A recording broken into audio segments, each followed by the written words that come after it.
আজকে আমার এই ভিডিওটা করার পেছনে রিজন হচ্ছে আমাকে আমার ইনবক্সে অনেকেই জিজ্ঞেস করছেন যে ইউকেতে এসে পার্ট টাইম করে টিউশন ফি দেওয়া সম্ভব কিনা। তো আমি আসলে এই টোটাল ইস্যুটাকে আজকে একটু ডিটেলসে বলতে চাচ্ছি।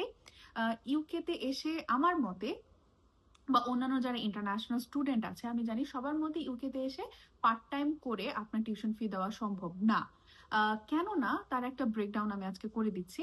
সেটা হচ্ছে প্রথমত, এখানে আপনার যে টিউশন ফি মাস্টার্সে 1 বছরের মাস্টার্স আপনার টিউশন ফি হয় 17 থেকে 18,000 পাউন্ড, এবং কোনো কোনো ইউনিভার্সিটিতে 20 থেকে 24,000 পাউন্ড পর্যন্ত চলে যায়, এবং তার চেয়ে বেশিও হতে পারে।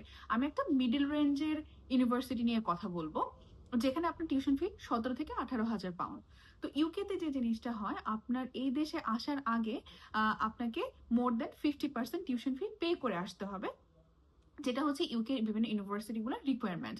তো আপনি যখন 50% টিউশন ফি পে করছেন, পে করে আপনি সেপ্টেম্বরে এই দেশে আসছেন, আপনাকে সেপ্টেম্বরে এই দেশে আসার পরে জানুয়ারি অথবা ফেব্রুয়ারির মধ্যে rest of the tuition fee pay করতে হবে। তার মানে কি দাঁড়ালো, আপনি 17,000 থেকে হয়তো 8,000 9,000 পাউন্ড দেশ থেকে পে করে এসেছেন।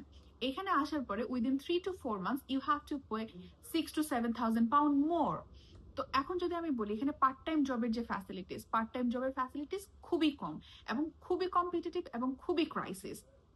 তো যে জিনিসটা হচ্ছে যে এখানে পার্ট টাইম জবের ক্ষেত্রে যে যারা বিভিন্ন স্টোর ওনার আছেন বা রেস্টুরেন্ট ওনার আছেন, তারা কি করে, তারা হচ্ছে পার্ট টাইম যা স্টুডেন্ট যারা আছেন তাদের উপর রিলাই করতে চায় না। They want full time employee, যারা যাদের উপর তারা রিলাই করতে পারবে। তো এই যে একটা সমস্যা এখানে আছে, আপনাকে এখানে কম্পিটিশন করতে হচ্ছে পার্ট টাইম যারা অ্যাপ্লাই করছে তাদের সাথে, এবং পাশাপাশি যারা ফুল টাইম অ্যাপ্লাই করছে তাদের সাথেও। So there is big competition. তো তারপরে আসেন এখানে যে পেমেন্টটা যেটা হয়, এখানে পেমেন্ট হচ্ছে আপনার পার আওয়ার 12 পাউন্ড করে পে করে। তো আপনার সপ্তাহে অ্যাজ এ স্টুডেন্ট আপনি 20 ঘন্টা কাজ করার পারমিশন পাচ্ছেন। তো আপনি যদি ক্যালকুলেশন করেন, আপনার মান্থলি ইনকাম 1,000 থেকে 1200 পাউন্ডের মধ্যে।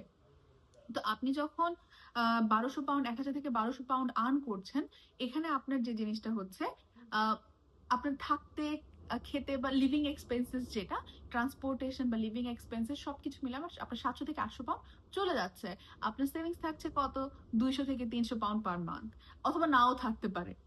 কারণ আপনি কত আওয়ার পাচ্ছেন সেটার উপরে ডিপেন্ড করে। দেখা গেছে আপনার 3 মাসে বা 4 মাসে আপনার সেভিংস কত হচ্ছে, সর্বোচ্চ 1,000 পাউন্ড, আর আপনাকে পে করতে হচ্ছে কত, 6 থেকে 7,000 পাউন্ড।